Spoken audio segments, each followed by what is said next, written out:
savait intéressant, il fallait qu'on invite des collaborateurs ou des réalisateurs, tout ça, et qu'on allait du coup faire des contre-débats. Voilà. Donc en fait, ce qu'on vous propose d'inventer ce soir, c'est des débats subliminaux. Parce qu'ils n'existent pas, ils n'ont pas laissé de traces dans le programme, tout ça, mais ils vont quand même vraiment avoir lieu. Et du coup, on est vachement content parce que donc on savait que Jérôme Bonnel était à l'étranger, tout ça, ils avaient essayé de l'appeler, machin. Mais vous avez visiblement pas vu que parmi les actrices formidables du film, il y a la sœur dans le film, qui est Aurélia Petit, qui est une spectatrice très très assidue du Méliès et une voisine, elle a dit vraiment aussi, quoi. Voilà, et il y a 3 jours, on l'a appelé en lui disant c'est quand même con parce qu'il va y avoir plein de spectateurs. Si on mettait en place tout de suite là, les histoires de débats fantômes, là, voilà.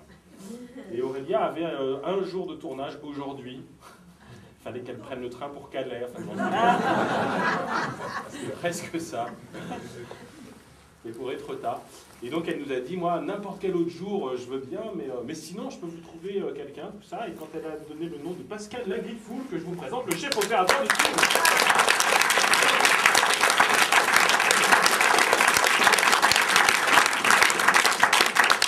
Je me suis dit que c'était super aussi parce que non seulement Pascal était un très bon chef-op, mais ensuite il est déjà venu il y a longtemps déjà maintenant. Il était venu présenter L'Ange de l'épaule droite de Jean-Michel Ousmonov. C'était une des premières collaborations avec Rancaro Méliès. Oui. Voilà. N'est-ce pas? Oui. Il a fait des pieds et des mains pour qu'Ousmonov soit là, tout ça. Et c'est Pascal qui avait sauvé la soirée déjà.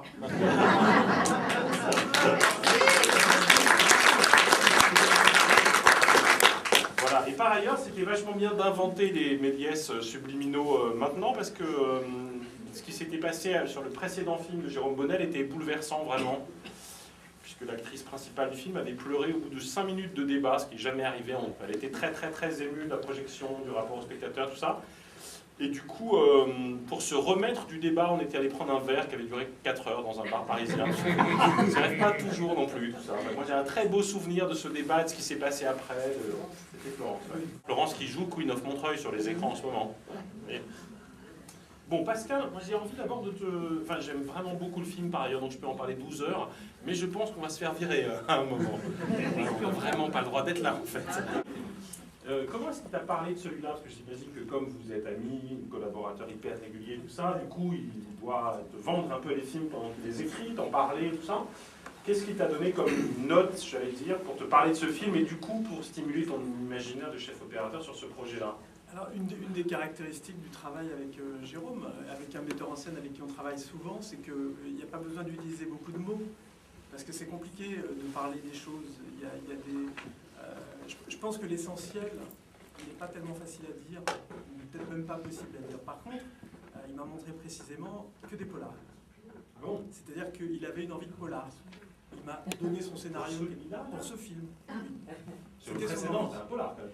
Et bien sur celui-là aussi. D'accord. Il y a une trace de ça. Alors après, le côté burlesque, je sais ce que c'est. Son amour des acteurs, je le partage. Donc ça, on sait. C'est des choses qu'on aime faire et qu'on sait faire. Filmer les acteurs de très près. Il ne me le dit pas parce que c'est toujours un moment très compliqué à faire et très effrayant pour un chef opérateur. D'aller mettre la caméra à ça d'un visage, c'est quelque chose... Je ne peux pas l'imaginer pour l'acteur. Ah ben c'est ça, c'est vraiment, la caméra était là. La deuxième scène, la dernière scène de lit entre Gabriel et Manel, la caméra est là. Vas-y, joue. C'est un métier. Ça veut dire, et joue, mais surtout si tu déplaces ton sourcil ou ton cil d'un millimètre de trop, d'un seul coup ça prend une proportion dans l'écran, donc c'est tout. On ne peut pas s'imaginer ce que c'est, mais... Il y a un rapport qui est... Donc les gros plans, il ne m'en parle pas, parce que c'est toujours un cauchemar. C'est très compliqué à faire. Et par contre, il me dit certaines choses. Là, il m'avait parlé de polar. D'accord. Et pourquoi? Quelles sont les traces que tu envoies dans le film de cette consigne-là? Cette espèce de lutte contre le temps. Ouais. Ça, c'est quelque chose. Et puis, j'ai l'impression qu'il voulait quand même qu'on mette une épaisseur qui ne soit pas l'épaisseur d'un film d'amour. Je pense que l'image n'est pas tout à fait l'image d'un film d'amour. Mais c'est possiblement l'image d'un film d'amour. C'est-à-dire pour un film d'amour, c'est pas une image rebutante, et en même temps, le glamour n'a pas dévoré, n'a pas transformé les personnages en personnages évanescents, sortis de je ne sais quel imaginaire un peu... Enfin, il y a quelque chose d'un peu dense quand même dans ce film. Enfin, on a essayé d'y mettre un peu de densité. Comment ça se travaille ça précisément? Comment est-ce que tu fais pour pas être dans l'icône, dans...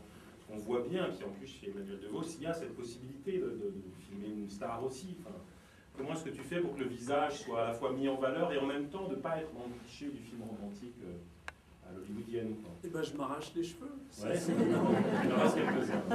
Non, ce que je veux dire, c'est que je sors ma science. C'est-à-dire que ça, c'est vraiment le terrain sur lequel j'investis avec une idée. Si je dois vous dire en détail, ça ne va pas vous intéresser, mais c'est vrai que c'est pile poil cet endroit-là qui est précisément l'endroit du film. Et moi, ça m'intéresse vachement. Je vais poser plein de questions de détails. Oui, non, mais après, les détails ne sont pas toujours intéressants, mais c'est utiliser des filtres, mais pas trop. C'est utiliser une lumière douce, mais en même temps chercher des contrastes. C'est essayer de mettre dans des lumières à contre-jour. C'est essayer de trouver des décors sombres, de trouver un contraste avec cette rue toute blanche, l'hôtel, avec cette entrée un peu... qu'il avale à un moment donné, cette obscurité qu'il avale avant qu'elle aille dans ce couloir. Sa première entrée dans la chambre, par exemple, c'est vachement beau, ça. Tout à coup, on ne sait pas si elle est entrée ou pas. Et donc, elle sort véritablement de l'ombre pour entrer dans la... C'est vraiment magnifique. Il y a un truc très déconcertant sur cette question du refus du cliché. Pour le coup, moi, j'y ai lu ça à ce moment-là du film. C'est la rencontre à l'extérieur du bar, au moment de la rencontre numéro 2, quoi. Où là, quand il se parle pour la première fois, il est en train de fumer et tout ça, il y a vraiment, il y a une présence de la rue qui est encore là en arrière-plan. L'image est sciemment pas vraiment belle compte tenu de l'enjeu narratif, j'allais dire. C'est une espèce de, je sais pas comment toi tu l'as conçu et fait concrètement, mais il y a une espèce de façon d'ancrer quand même dans le territoire et de ne pas abstraire les personnages. Moi, ça m'intéresserait. Oui. Ouais. Non, mais on est dans des personnages. Jérôme, je pense qu'il raconte il veut des vrais personnages. C'est pas un cinéaste ce sont des vrais personnages. Il faut que cette fille, on l'imagine tout à fait comme étant peut-être notre voisine. On va vous demander de quitter les lieux. Parce que la séance est terminée. C'est pas fini, on n'a pas fini. On n'a pas fini. On n'a pas terminé. On n'a pas fini. Vous pouviez sortir. Non, c'est vraiment passionnant. non. Et là, par la volonté du peuple, on entend. Pour une fois qu'il se passe quelque chose de passionnant depuis que le Méliès a rouvert, c'est récent. Je suis sûr que vous exagérez un peu. Non. Vous avez raison de rester, de trouver ça passionnant. On parlait du plan à la sortie du café, oui, fume et tout ça. Il n'est pas très beau en fait. Non, je disais qu'il y a de science de le rendre pas cliché. Non, mais c'est-à-dire qu'on voulait qu'il y ait une réalité du décor, une réalité des sons, une réalité de l'image. On n'est jamais dans un cinéma qui enfin, Jérôme, il essaie d'emmener les spectateurs, je crois, par les sentiments. C'est pas l'univers visuel proposé. On a toujours des repères. Malgré tout, on aime filmer les acteurs. On ne veut pas souligner leurs défauts. On n'a pas pour envie de... On n'est pas dans ce cinéma français très réaliste, un peu mochard, un peu ingrat sur les peaux, sur les visages. On n'aime pas ça du tout. Mais pour autant, on n'a pas envie de déréaliser les choses. On a envie que ça reste pas du documentaire, c'est pas le mot, parce qu'on en est loin, mais malgré tout, il y a quelque chose de très réel dans cette image. Et c'est important. Bah ouais, du coup, ce que ça donne quand même pour le spectateur lambda, c'est que c'est un film d'une incroyable sensibilité, vraiment au sens premier, quoi. Enfin, c'est un film, quelque chose de l'ordre du toucher permanent, en fait. Et du coup, une espèce de délicatesse qui fait que le moindre mouvement devient... Même le poteau, d'ailleurs. Voilà, sans parler du poteau lui-même, mais... C'est-à-dire qu'il y a une espèce de sensibilité à ce que vivent les personnages, à la façon de jouer des acteurs, qui fait qu'on est en haleine vraiment, enfin, comme on arrive assez peu finalement à l'être dans le cinéma français parfois. Enfin, voilà. Moi j'ai le sentiment que, mais c'est une question d'écriture scénaristique aussi, parce que je trouve qu'il y a des trucs de scénario absolument dingues sur un truc qui est très convenu a priori. Enfin, c'est-à-dire que de pouvoir faire un film qui s'appelle Le Temps de l'aventure, qui est a priori très très banal dans son déroulé, voilà, c'est brève rencontre, quoi. Enfin, voilà, ils ne se connaissent pas, tout à coup il y a une espèce d'attraction, d'attirance, tout ça, la rencontre se produit, ça se passe bien et on voit. Voilà, et la vie reprend, mais en mieux. Voilà. Si je sais pas, on se dit, s'il n'y a pas tout à coup un truc singulier dans le regard du réalisateur, ce film est irregardable, on a l'impression d'avoir vu 2000 fois, et ça ne sert à rien, on se dit qu'on perd son temps. Tout ça.